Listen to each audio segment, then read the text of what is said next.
ನಮಸ್ಕಾರ. ಅಖಂಡ ಜ್ಯೋತಿಷ್ಯ ವಿಶೇಷ ಕಾರ್ಯಕ್ರಮಕ್ಕೆ ಸ್ವಾಗತ. ನಾನು ಸಿಂಚನ.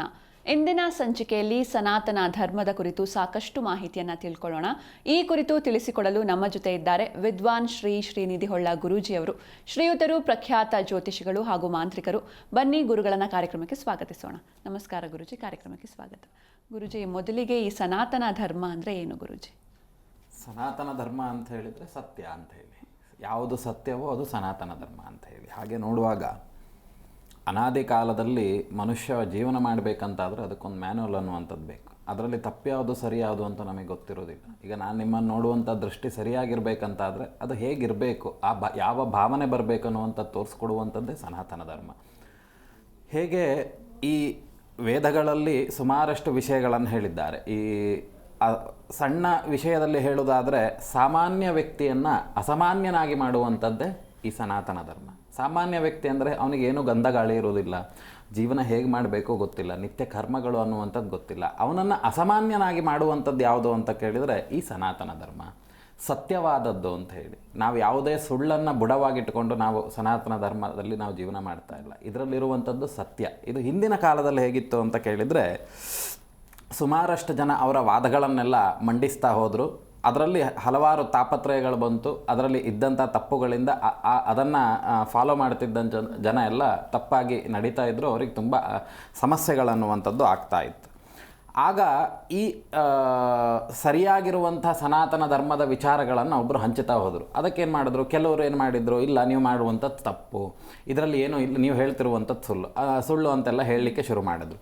ಇನ್ನು ಬೇರೆ ಬೇರೆ ವಿಷಯಗಳಿದೆ. ಅದರಲ್ಲಿ ಏನೋ ಪ್ರಸ್ಥಾನತ್ರಯಗಳಲ್ಲಿ ಸಾಂಖ್ಯಯೋಗ ಅನ್ನುವಂಥದ್ದು ಒಂದು ಅದ್ಭುತವಾಗಿರ್ತಕ್ಕಂಥ ವಿಷಯ ಇದೆ. ಅದರಲ್ಲಿ ಏನೇನೇ ಹೇಳ್ತದೆ ಅದು ಚಿಂತನೆ ಮಾಡುವಂಥದ್ದು. ಮತ್ತು ವೇದಗಳಲ್ಲಿ ಮತ್ತು ಉಪನಿಷತ್ ಬರ್ತದೆ. ಉಪನಿಷತ್ತಿನ ಸೂತ್ರವೇ ಬ್ರಹ್ಮಸೂತ್ರ ಅನ್ನುವಂಥದ್ದು. ಆ ಬ್ರಹ್ಮಸೂತ್ರದ ಸಾರ ಯಾವುದು ಅಂತ ಕೇಳಿದರೆ ಭಗವದ್ಗೀತೆ ಅಂತ ಹೇಳಿ. ಆ ಭಗವದ್ಗೀತೆಗೆ ಇಷ್ಟಕ್ಕೂ ಬರೆದಂಥದ್ದು ಯಾರು ಅಂತ ಕೇಳಿದರೆ ಇಷ್ಟಕ್ಕೂ ವಿಷಯಗಳನ್ನು ಬರೆದಿಟ್ಟುಕೊಂಡ್ರು. ನಂತರದಲ್ಲಿ ದೇಶಗಳನ್ನು ಸುತ್ತಿ ಅವರವರ ವಾದಗಳನ್ನು ಏನೇನು ಉಂಟು ಅವರ ಧರ್ಮದ ಅದನ್ನೆಲ್ಲ ತೊಗೊಂಡು ಬಂದು ಅದರಲ್ಲಿ ಯಾವುದು ತಪ್ಪಿದೆ ಅನ್ನುವಂಥದ್ದು ತೋರಿಸಿಕೊಟ್ಟಂಥವರೇ ನಮ್ಮ ಈ 16 ವಯಸ್ಸಿನ ಹಾಲುಗೆನ್ನೆಯ ಹುಡುಗ ಅಂತ ಹೇಳಿ. ಯಾಕೆ ಹಾಲುಗೆನ್ನೆಯ ಅನ್ನುವಂಥದ್ದು ಅಂತ ಕೇಳಿದರೆ 16ನೇ ವಯಸ್ಸಲ್ಲಿ ಮಕ್ಕಳು ಹಾಗೇ ಇರ್ತಾರಂತ ಆಟ ಆಡಿಕೊಂಡು. ಆ ವಯಸ್ಸಿನಲ್ಲಿ ಈ ಎಲ್ಲದಕ್ಕೂ ಸೂತ್ರ ಬರೆದು ದೇಶವನ್ನು ಸುತ್ತಿ ಧರ್ಮ ಪ್ರಚಾರವನ್ನು ಮಾಡಿದವರು ನಮ್ಮ ಶಂಕರಾಚಾರ್ಯರು.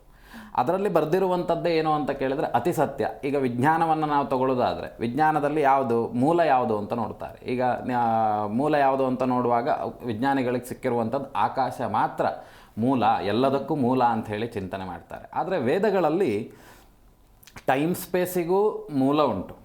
ಅದಾದ ನಂತರದಲ್ಲಿ ಟೈಮ್ ಸೈನ್ಸ್ ಎಲ್ಲದಕ್ಕೂ ಮೂಲ ಅನ್ನುವಂಥದ್ದಿದೆ. ನಮ್ಮಲ್ಲೇನಾಗಿದೆ, ಅಧ್ಯಯನ ಕಮ್ಮಿ ಆಗಿದೆ. ಯಾರು ಸನಾತನ ಧರ್ಮ ಸುಳ್ಳು ಅಂತ ಹೇಳ್ತಾರೆ ಅವರಿಗೆ ವಿಜ್ಞಾನದ ಗಂಧಗಾಳಿ ಗೊತ್ತಿಲ್ಲ. ಅವರೇನು ಮಾಡ್ತಾರೆ, ಹೊಸದಾಗಿ ನಮಗೆ ಯಾವುದು ಅನುಕೂಲವೋ ಅದನ್ನು ಹೊಸದಾಗಿ ಪರಿಚಯ ಮಾಡ್ತಾ ಹೋಗ್ತಾರೆ. ಅದಕ್ಕೇನು ಆಧಾರ ಇಲ್ಲ ಅಂತಾದರೆ ಅದರಿಂದ ಆಗುವಂಥ ತೊಂದರೆಗಳನ್ನು ನಾವೇ ಅನುಭವಿಸಬೇಕಾಗ್ತದೆ. ಹಾಗೆ ಆ ವಿಷಯಗಳನ್ನು ನೋಡುವಾಗ ಆ ಗಂಧಗಾಳಿ ಇರೋದಿಲ್ಲ. ಸನಾತನ ಧರ್ಮ ನಮಗೆ ಅರ್ಥ ಆಗಬೇಕು ಅಂತಾದರೆ ಮೊದಲು ವಿಜ್ಞಾನವನ್ನು ಅರ್ಥ ಮಾಡಿಕೊಳ್ಬೇಕು.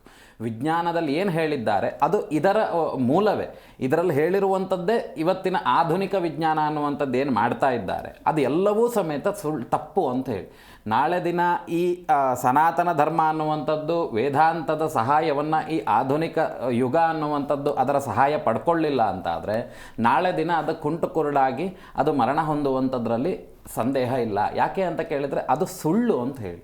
ಆ ಸುಳ್ಳನ್ನು ಜಾಸ್ತಿ ಜನ ಇಟ್ಕೊಳ್ಳೋದಿಲ್ಲ. ಈಗ ಹಿಂದಿನ ಕಾಲದಲ್ಲೆಲ್ಲ ನಾರ್ಮಲ್ ಡೆಲಿವರಿನೇ ಎಲ್ಲ ಕಡೆ ಯಾಕೆ ಆಗ್ತಿತ್ತು ಅಂತ ಕೇಳಿದ್ರೆ ಅವತ್ತಿನ ಆಹಾರ ಪದ್ಧತಿ ಇತ್ತು. ಇವತ್ತೇನು ಮಾಡ್ತಿದ್ದಾರೆ, ಎಲ್ಲ ಔಷಧಗಳನ್ನು ಕೊಟ್ಟು ಆ ಮಗು ಸರಿಯಾಗಿ ಸದೃಢವಾಗಿ ಬೆಳೆದಲೇ ಇರಲಿಕ್ಕೆ ಸರ್ವೇಶಾಂ ಕಾಂಚನಂ ಆಶ್ರಯಂತಿ, ಹಣಕ್ಕೋಸ್ಕರವಾಗಿ ಏನು ಮಾಡ್ತಾ ಇದ್ದಾರೆ, ಎಲ್ಲವನ್ನು ಇದನ್ನು ಹಾಳು ಮಾಡಿ ಇಡ್ತಾ ಇದ್ದಾರೆ.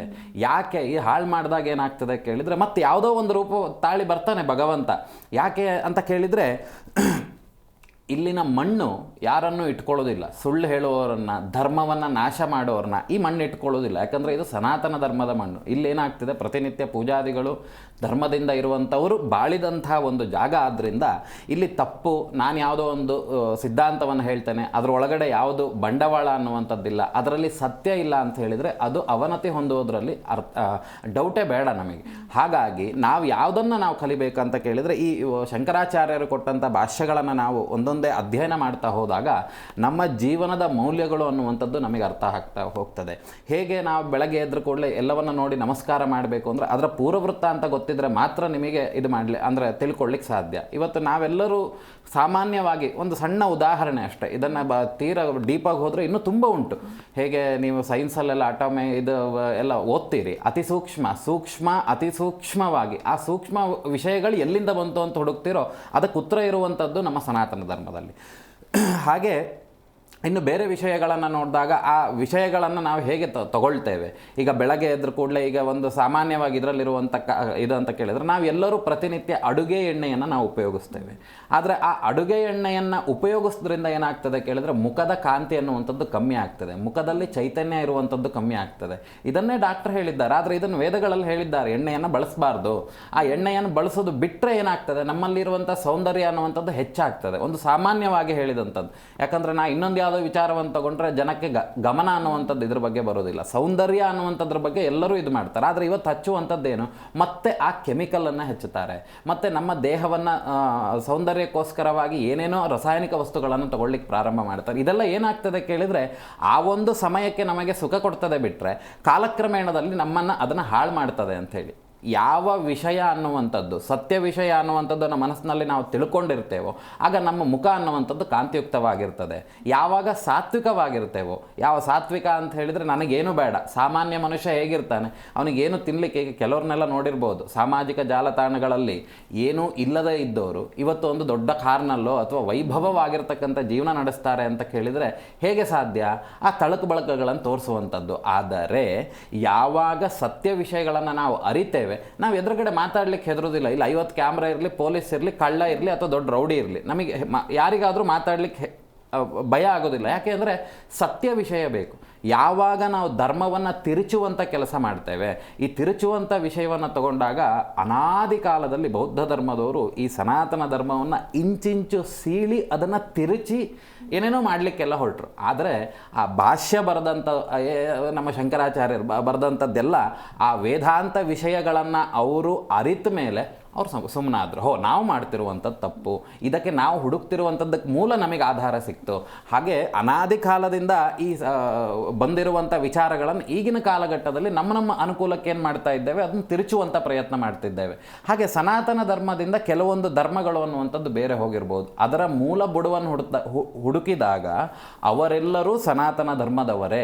ಆದರೆ ಇಲ್ಲಿ ಕೆಲವೊಂದು, ನಾನು ಬೆಳಗ್ಗೆ 6 ಗಂಟೆಗೆ ಎದ್ದೇಳಿ ಅಂತ ಹೇಳ್ತೇನೆ, ನಿಮಗೆ ಇಷ್ಟ ಆಗೋದಿಲ್ಲ, ಎಂತ ಮಾಡ್ತೀರಾ, ಮತ್ತೆ ಮಲಗ್ತೀರಾ 8 ಗಂಟೆ ತನಕ. ಅದೇ ಹೆಚ್ಚಾದಾಗ ನನಗೆ ಈ ಧರ್ಮವೇ ಬೇಡ ಅಂತೇಳಿ ಬಿಟ್ಟು ಹೋದಂಥವರೇ ಕೆಲವರು. ಏನಂದರೆ ಇದರಲ್ಲಿ ಇರುವಂಥ ಕಟ್ಟುಪಾಡುಗಳನ್ನು ಸರಿಯಾಗಿ ಅನುಭವಿಸ್ಲಿಕ್ಕಾಗ್ದಲೆ ಮತ್ತು ಇದರಲ್ಲಿ ಹೇಳಿರುವಂಥ ಧರ್ಮ ವಿಷಯಗಳನ್ನು, ಸತ್ಯ ವಿಷಯಗಳನ್ನು ಅನುಷ್ಠಾನ ಮಾಡಲಿಕ್ಕಾಗ್ದಲೆ, ಅವರು ಅದನ್ನು ಫಾಲೋ ಮಾಡಲಿಕ್ಕಾಗ್ದಲೆ ಏನು ಮಾಡಿದ್ರು, ಇದನ್ನು ಬಿಟ್ಟರು ಇನ್ನೊಂದನ್ನು ಪ್ರಾರಂಭ ಮಾಡಿದ್ದು. ಆದರೆ ಅಲ್ಲಿ ಹೇಳಿರುವಂಥದ್ದು ಅದೇ, ಇದರ ಮೂಲ ಬುಡವನ್ನೇ ಬೇರೆ ಧರ್ಮಗಳಲ್ಲಿ ಹೇಳಿದ್ದಾರೆ. ಎಲ್ಲೂ ಯಾವ ಧರ್ಮದಲ್ಲೂ ಸಮೇತ ನಮ್ಮನ್ನು ಕೊಲೆ ಮಾಡಿ ಅಂತ ಹೇಳಲಿಲ್ಲ. ಎಲ್ಲದರಲ್ಲೂ ಸಮೇತ ನೀವು ಸಾತ್ವಿಕವಾಗಿರಿ, ಒಳ್ಳೆಯ ಚಿಂತನೆಗಳನ್ನು ಮಾಡಿ. ಯಾಕೆ ಅಂತ ಕೇಳಿದ್ರೆ ನೀವು ಎಷ್ಟು ಒಳ್ಳೆ ಚಿಂತನೆಗಳನ್ನು ಮಾಡ್ತೀರಿ ಅದರ ಹಸಿವು ಜಾಸ್ತಿ ಆಗ್ತಾ ಹೋಗ್ತದೆ. ನಾನು ತಿಳ್ಕೊಂಡಿರುವಂಥದ್ದು ಇಷ್ಟೇನಾ, ಇನ್ನು ಹೆಚ್ಚು ತಿಳ್ಕೊಳ್ಳಿಕ್ಕೆ ನಾನು ಏನು ಮಾಡಬೇಕು. ಅದೇ ಕೆಟ್ಟ ವಿಚಾರಕ್ಕೆ ಹೋದರೆ ನಿಮ್ಮ ಅವನತಿ ನಿಮ್ಮ ಕೈಲೇ ಇರ್ತದೆ ಅನ್ನುವಂಥದ್ದು ಇಲ್ಲಿ ಗಮನಿಸಬೇಕು. ಒಬ್ರು ಕಾಲರ್ ಇದ್ದಾರೆ, ಮಾತಾಡ್ಸೋಣ. ನಮಸ್ತೆ. ನಮಸ್ತೆ ಮೇಡಮ್ ಅವರ. ನಮಸ್ತೆ, ನಿಮ್ಮ ಹೆಸರು? ಭೀಮಪ್ಪ ಚವಾಣ್ ಅಂತ ಹೇಳ್ರಿ ಮೇಡಮ್ ಅವರ. ಓಕೆ, ಯಾರ ಬಗ್ಗೆ ಕೇಳಬೇಕಿತ್ತು ಸರ್? ನಮ್ಮ ಮಂಚಾನ ಬಗ್ಗೆ ರೀ, ಒಂದತ್ರ ರೊಕ್ಕದ ವ್ಯವಹಾರ ಸುದ್ದ ಒಂದು ವಿಷಯ ಕೋರ್ಟ್ ಹೋಗ್ಯದ್ರಿ.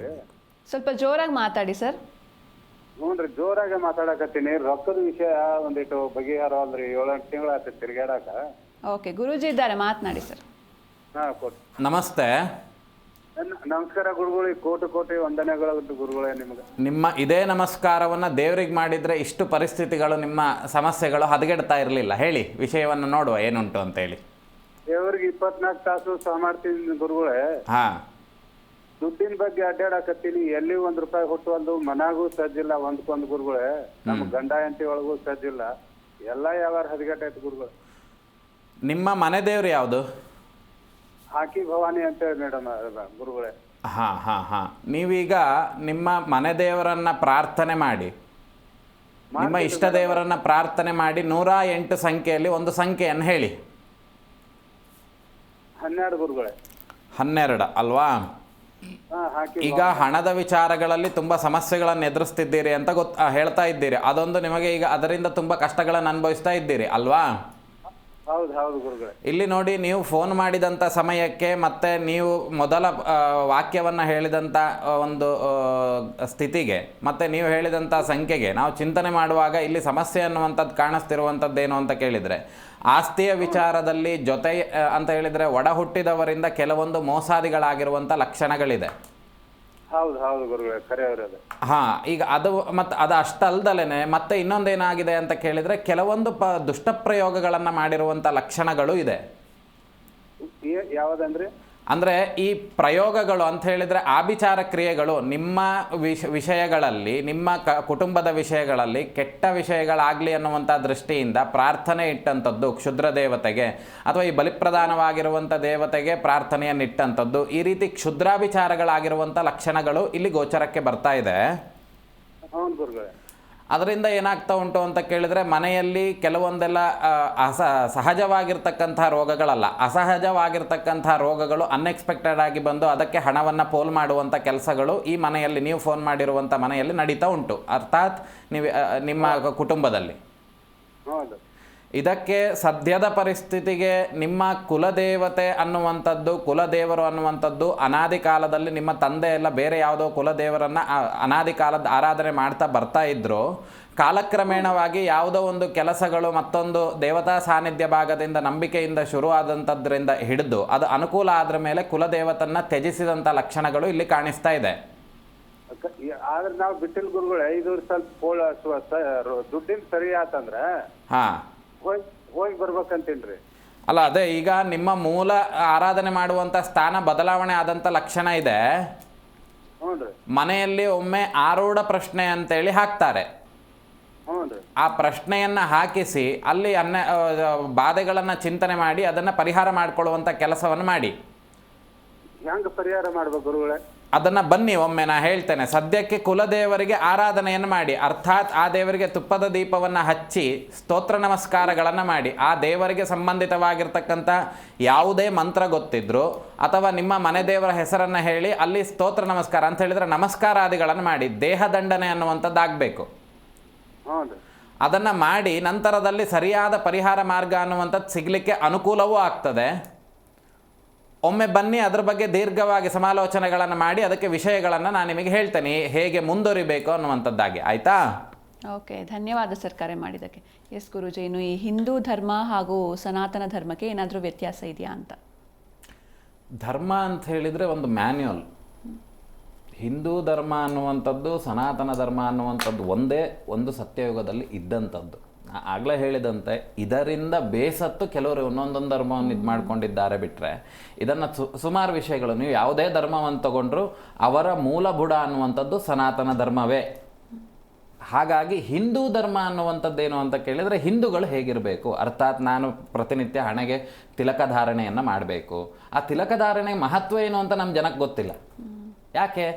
ಸುಮ್ಮನೆ ಹಣೆಗಿಡಬೇಕು, ಇಲ್ಲ ಹಣೆ ಖಾಲಿ ಕಾಡ್ತದೆ, ಚೆನ್ನಾಗಿ ಕಾಣೋದಿಲ್ಲ ಅನ್ನುವಂಥ ದೃಷ್ಟಿಯನ್ನೇ ಎಲ್ಲರೂ ಹೇಳ್ತಾರೆ. ಆದರೆ ಅದನ್ನು ಆಗಾಗ ಒತ್ತುತ್ತಾ ಇರಬೇಕು. ಅಲ್ಲಿರುವಂಥ ನರ ಯಾವಾಗಲೂ ಕೆಲಸ ಮಾಡ್ತಾ ಇರಬೇಕು. ಅದಕ್ಕೆ ನಾವು ಈ ಥೆರಪಿಗಳನ್ನು ಕೊಡಬೇಕು. ಆಗ ನಮ್ಮಲ್ಲಿರುವಂಥ ಕೆಲವೊಂದು ದೋಷಗಳು ಹೋಗ್ತದೆ. ಖಂಡಿತ ಗುರುಜಿ, ಈ ಬಗ್ಗೆ ಇನ್ನಷ್ಟು ಮಾತಾಡೋಣ. ಒಬ್ರು ಕಾಲರ್ ಇದ್ದಾರೆ, ಮಾತಾಡ್ಸೋಣ. ನಮಸ್ತೆ. ಓಕೆ, ಸಂಪರ್ಕ ಕಡಿತವಾಗಿದೆ. ಇನ್ನೊಬ್ರು ಕಾಲರ್ ಇದ್ದಾರೆ, ಮಾತಾಡ್ಸೋಣ. ನಮಸ್ತೆ. ನಮಸ್ತೆ, ನನ್ನ ಧ್ವನಿ ಕೇಳಿಸ್ತಿದ್ಯಾ? ನಮಸ್ತೆ. ಓಕೆ, ಸಂಪರ್ಕ ಕಡಿತವಾಗಿದೆ. ಹಾಂ ಗುರುಜಿ, ನೀವು ಮುಂದುವರಿಸಿ. ತಿಲಕಧಾರಣೆ ಬಗ್ಗೆ ಹೇಳ್ತಾ ಇದ್ದೀವಿ. ತಿಲಕಧಾರಣೆ ಅನ್ನುವಂಥದ್ದೇನು ಅಂತ ಕೇಳಿದ್ರೆ, ಮನುಷ್ಯನಲ್ಲಿ ಒಂದು ಕಾಮದ ದೃಷ್ಟಿ ಅನ್ನುವಂಥದ್ದನ್ನು ನಾವು ಕಂಟ್ರೋಲ್ ಮಾಡಬೇಕಂತ ಕೇಳಿದರೆ ಆಗಾಗಿ ಲೋತುತ್ತಾ ಇರಬೇಕು. ಆಗ ಕೆಟ್ಟ ಯೋಚನೆಗಳು ನಮ್ಮಲ್ಲಿ ಬರುವುದಿಲ್ಲ. ಯಾಕೆ ಅಂತ ಕೇಳಿದ್ರೆ, ಆ ಜೀವಕೋಶಗಳು ಅನ್ನುವಂಥದ್ದು ಎಲ್ಲಿ ಕನೆಕ್ಟ್ ಆಗಿರ್ತದೆ ಅದು ವೈದ್ಯಕೀಯ ಚಿಕಿತ್ಸೆಯಲ್ಲಿ ಗೊತ್ತಾಗ್ತದೆ. ಅದನ್ನು ನಾವು ಇಡೋದ್ರಿಂದ ಏನಾಗ್ತದೆ ಅಂತ ಕೇಳಿದರೆ, ಆ ದೋಷ ಅನ್ನುವಂಥದ್ದು, ಆ ಕೆಟ್ಟ ಯೋಚನೆಗಳು ಅನ್ನುವಂಥದ್ದು ಬರೋದಿಲ್ಲ. ಇನ್ನು ಕಾಲಿಗೆ ಗೆಜ್ಜೆ ಹಾಕುವಂಥದ್ದು, ಆ ಬೆಳ್ಳಿ ಅನ್ನುವಂಥದ್ದು ತಾಗಿದಾಗ ಕೆಲವೊಂದು ದೋಷಗಳು ಅನ್ನುವಂಥದ್ದು ಹೋಗ್ತದೆ. ಮತ್ತು ಆ ಗಡಿಬಿಡಿ ಅನ್ನುವಂಥದ್ದು ಇದೆಲ್ಲ ಕಂಟ್ರೋಲಿಗೆ ಬರ್ತದೆ ಅಂತ ಹೇಳಿ. ಖಂಡಿತ ಗುರುಜಿ. ಒಬ್ರು ಕಾಲರ್ ಇದ್ದಾರೆ, ಮಾತಾಡ್ಸೋಣ. ನಮಸ್ತೆ. ನಮಸ್ತೆ ಗುರುಗಳೇ. ನಮಸ್ತೆ, ನಿಮ್ಮ ಹೆಸರು? ದೇವರಾಜಿ ಅಂತ. ಯಾರ ಬಗ್ಗೆ ಕೇಳಬೇಕಿತ್ತು? ನನ್ನ ಬಗ್ಗೆ ಕೇಳ್ತೈತೆ ಮೇಡಮ್. ನಿಮ್ಮ ಡೇಟ್ ಆಫ್ ಬರ್ತ್ ಹೇಳಿ ಸರ್. 4 4 6 6 76. 96 4 6 76. 76. ಓಕೆ, ಟೈಮಿಂಗ್ಸ್ ಏನು? ಟೈಮಿಂಗ್ಸು 9:45 ಮೇಡಮ್ ಅವರೇ. ಬೆಳಿಗ್ಗೆನಾ? ಗುರುವಾರ. ಓಕೆ, ಗುರೂಜಿ ಇದ್ದಾರೆ, ಮಾತನಾಡಿ. ನಮಸ್ತೆ. ನಮಸ್ತೆ ಗುರುಜಿ. ನಿಮ್ದು ಇಸ್ವಿ ಇನ್ನೊಂದ್ಸಲ ಹೇಳಿ.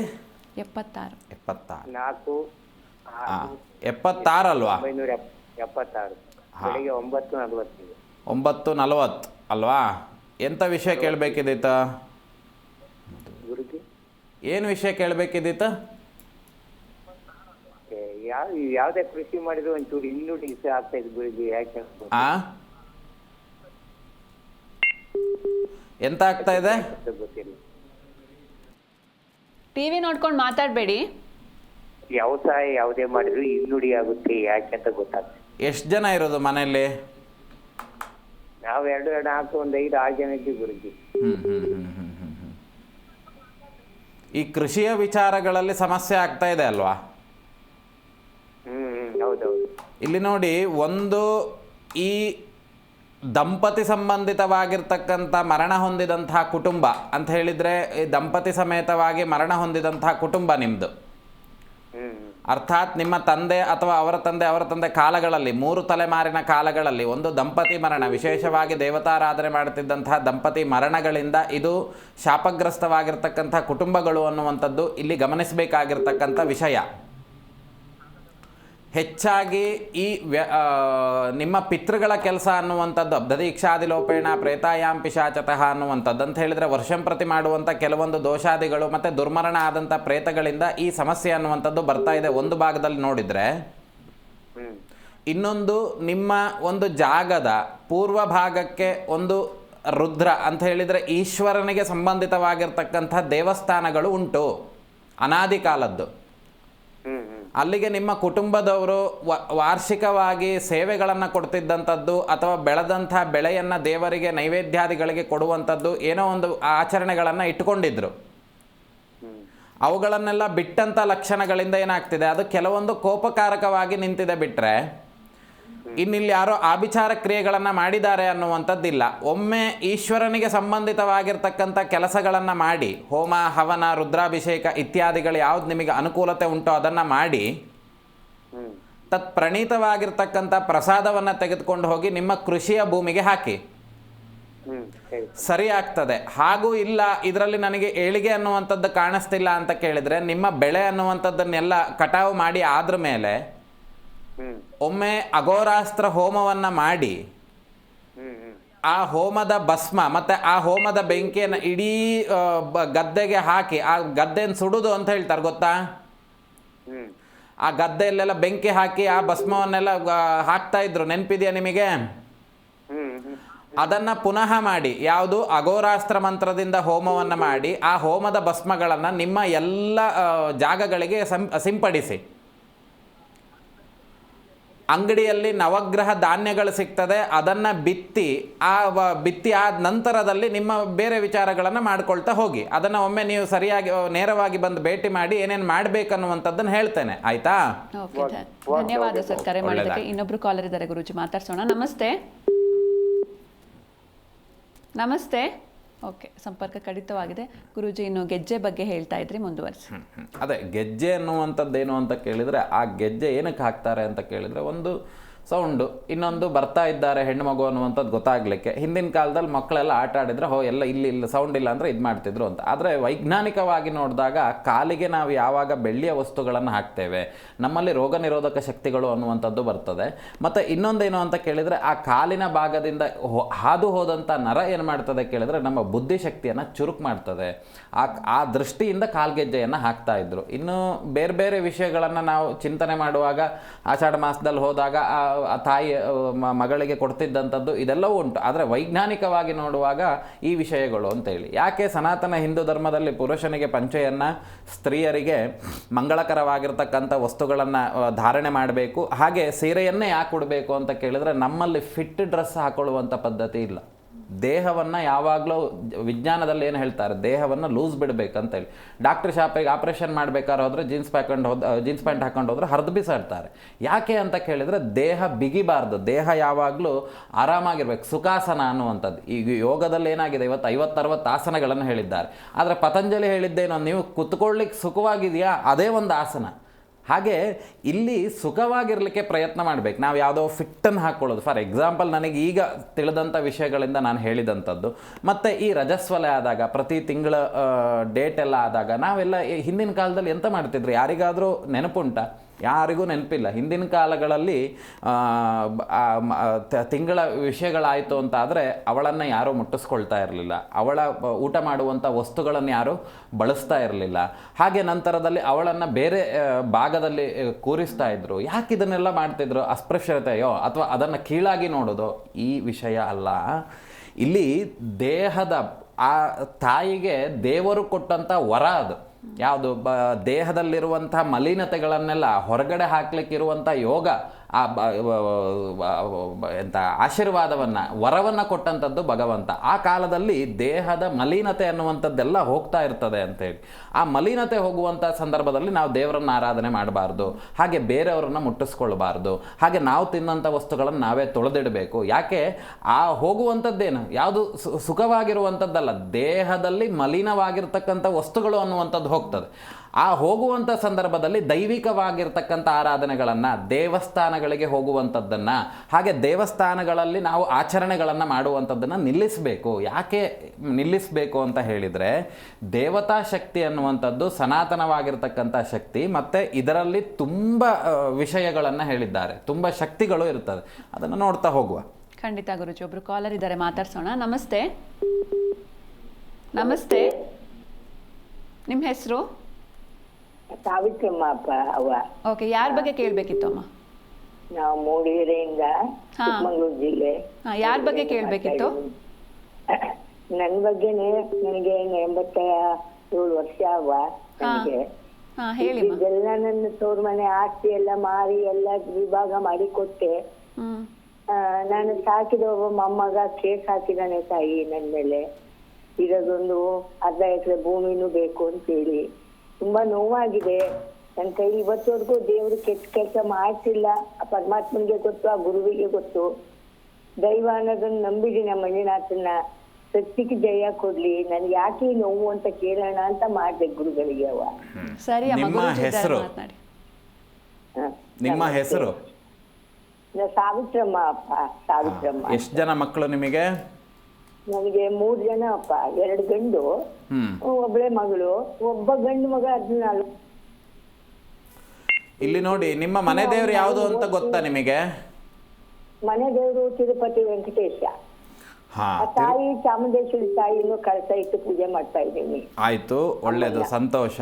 ಇಲ್ಲಿ ನೋಡಿ ಅಮ್ಮ, ಆಸ್ತಿ ವಿಚಾರಕ್ಕೆ ಸಂಬಂಧಿತವಾಗಿರ್ತಕ್ಕಂಥ ಸಮಸ್ಯೆಗಳು ಒಂದು ಬರಿ ಆದ್ರೆ ಇದು ತುಂಬಾ ಖೇದನೀಯ ವಿಚಾರ ಅಂತ ಹೇಳಿದ್ರೆ ಮನಸ್ಸಿಗೆ ನೋವಾಗುವಂಥ ವಿಷಯಗಳು. ಇಲ್ಲಿ ಒಂದು ಮಗನ ವಿಚಾರಗಳಲ್ಲಿ ತುಂಬ ದೇವತಾ ಅವಹೇಳನಗಳು ಮತ್ತೆ ವ್ಯಸನಕ್ಕೆ ಗುರಿಯಾಗಿರುವಂಥ ವ್ಯಕ್ತಿ ಅವರು. ಏನಾದರೂ ದುರಭ್ಯಾಸಗಳೇನಾದರೂ ಇದೆಯಾ? ಹೇಳಿಮ್ಮ. ಈಗ ನೋಡಿ, ಈ ಭೂಮಿ ಸಂಬಂಧಿತವಾಗಿರ್ತಕ್ಕಂಥ ವಿಷಯಗಳಿಗೆ ನಿಮಗೆ ಸಮಸ್ಯೆಗಳು ಅನ್ನುವಂಥದ್ದು ಆಗ್ತಿದೆ. ನೀವು ಆ ಜೀವನಕ್ಕೆ ಆಧಾರವಾಗಿ ಇಟ್ಟುಕೊಂಡಂಥ ಭೂಮಿಯನ್ನು ಈಗ ನನಗೆ ಕೊಡಿ ಅನ್ನುವಂಥ ವಿಚಾರಗಳನ್ನು ನಿಮ್ಮ ಮಕ್ಕಳು ಹೇಳ್ತಾ ಇದ್ದಾರೆ. ಹಾಗಾಗಿ ನಿಮಗೀಗ ಮೊಮ್ಮಗ, ಅದೇ ಮಗ ಮೊಮ್ಮಗ ಎರಡು ಅದೇ ಅಲ್ಲ, ಮಗನೇ. ಹೌದು. ಈಗ ಅಲ್ಲಿ ಏನಾಗ್ತಾ ಇದೆ ಅಂತ ಕೇಳಿದ್ರೆ ನೋಡಿ, ಇಲ್ಲಿ ವೈಭವವಾಗಿರ್ತಕ್ಕಂಥ ಜೀವನವನ್ನು ಆಶ್ರಯಿಸಿ ಧರ್ಮವನ್ನು ಬಿಟ್ಟಂಥ ಲಕ್ಷಣಗಳು ಕಾಣಿಸ್ತಿದೆ. ಅರ್ಥಾತ್ ಈ ಹಿಂದೆ ನಿಮ್ಮ ಗಂಡನವರು ಮಾಡಿದಂಥ ಆರಾಧನೆಗಳಾಗಿರಬಹುದು ಅಥವಾ ತುಂಬ ಈ ದೇವರ ಕೆಲಸಗಳನ್ನೆಲ್ಲ ಮಾಡಿದಂಥದ್ದು, ಮತ್ತು ಅದಕ್ಕೆ ಅಪಚಾರ ಆಗುವಂಥ ರೀತಿ ದೇವತಾ ಅವಹೇಳನಗಳಾದಂಥ ಲಕ್ಷಣಗಳು ಇಲ್ಲಿ ಗೋಚರಕ್ಕೆ ಬರ್ತಾ ಇದೆ. ಅದರಿಂದ ನಿಮಗೆ ಈ ಕಷ್ಟಗಳು ಅನ್ನುವಂಥದ್ದು ಆಗಿದೆ ಬಿಟ್ಟರೆ ಬೇರೆ ಯಾವುದೇ ರೀತಿಯಾಗಿರ್ತಕ್ಕಂಥ ವಿಷಯಗಳು ಇಲ್ಲಿ ಗೋಚರಕ್ಕೆ ಬರ್ತಾ ಇಲ್ಲ. ಹಾಗಾಗಿ ನಿಮ್ಮ ಕುಲದೇವರಿಗೆ ಸ್ಥಾನವನ್ನು ಕೊಟ್ಟಂಥ ಭೂವರಾಹ ಸ್ವಾಮಿಗೆ ಒಂದು ಪ್ರಾರ್ಥನೆ ಅಷ್ಟೇ, ಹೋಮ ಹವನ ನಾನು ಹೇಳ್ತಾ ಇಲ್ಲ. ಒಂದು ಪ್ರಾರ್ಥನೆ ಮಾಡಿ, ನನಗೆ ಈ ರೀತಿ ಸಮಸ್ಯೆ ಆಗಿದೆ ಅಂತ ಹೇಳಿ. ಆಯ್ತು ಸ್ವಾಮಿ. ಅದು ಆದ ನಂತರದಲ್ಲಿ ನಿಮ್ಮ ಮನೆಯ ಹತ್ತಿರ ಇರುವಂಥ ಈಶ್ವರ ದೇವಸ್ಥಾನಕ್ಕೆ